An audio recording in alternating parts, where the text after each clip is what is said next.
Hello, everyone. My name is Stephen Jaslow. I'm a business development manager out of Montreal, Quebec for Layton, Canada. And with us today are François Huot and Dayna Griffin. François Huot is our clientele development lead for property tax consulting and valuation services. Dayna Griffin is our senior consultant, property tax consulting and valuation services.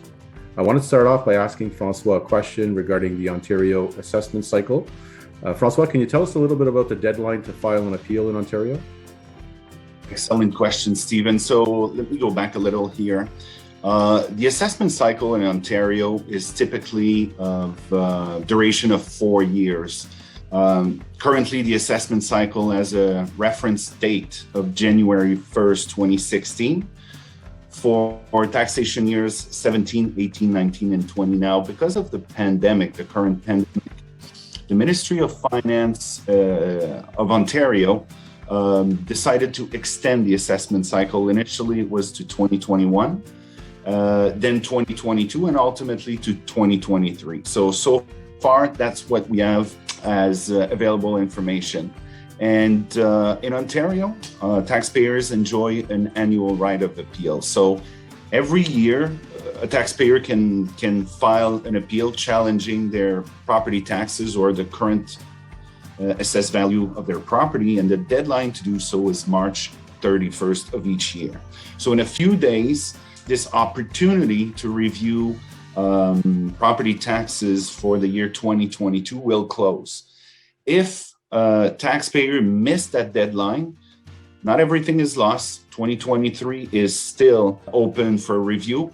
But by missing that March 31st deadline, a taxpayer won't be able to review property taxes for 2022. Thank you, François. I'd like to ask Dayna a question. Dayna, can you tell me a little bit about how a typical mandate would work? Absolutely. Thank you, Stephen. So the way a mandate works is that once we have all the proper documentation and we're authorized to represent the client, we conduct a detailed review of the property assessment, which is generally undertaken by a property tax consultant, in order to determine the potential reduction in the property assessment, which flows through into property tax savings. Once we determine the potential reduction, we would file either a request for reconsideration with MPAC or an appeal with the Assessment Review Board, depending on the property type, in which certain key dates are then scheduled through a schedule of events that covers, pleading dates, dates to exchange information, and future settlement meetings in order to get the property assessment reduced.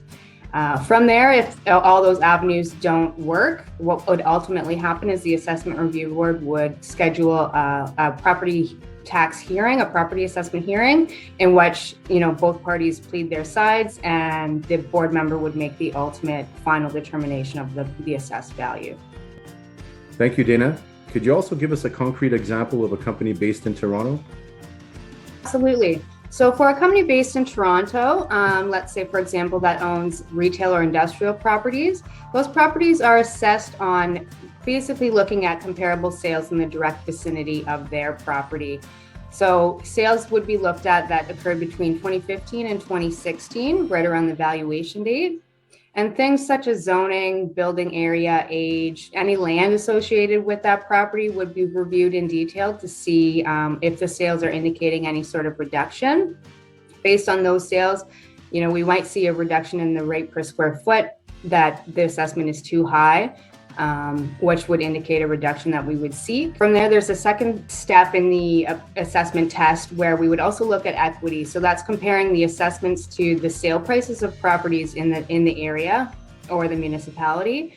And if it looks like the properties are also just being overassessed in general, we would also seek an equity adjustment, which would then be further applied to get a greater reduction. And from there, we would determine the potential tax savings that the client would see. So just for an example, on a $5 million property, if we got it reduced by $1 million based on sales, we would see potentially about a $20,000 tax saving to the client for that reduction. So even though that's just a retail or industrial property located in Toronto, I know Layton has had success in various asset classes with property tax. Well, thank you, Dayna and François. Appreciate your time today. If any of you have any questions regarding our property tax consulting or valuation services, please do not hesitate to reach out to us. It would be our pleasure to be of benefit to your business. Thank you.